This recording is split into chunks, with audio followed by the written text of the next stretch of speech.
ka ije n'obi odogbunu kenolu chukwu ezecha Olitex mmọnwụnu Olitex Global Ventures Olitex n'igadinu odogbunu ọ ga-adịlị gị mma ọgaranya Ochendo 1 n'Umogu Enugu Ezike ka isi ejezinu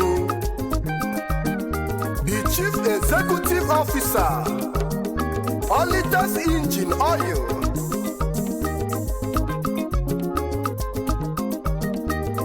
kedu si maka lọlọ Mrs.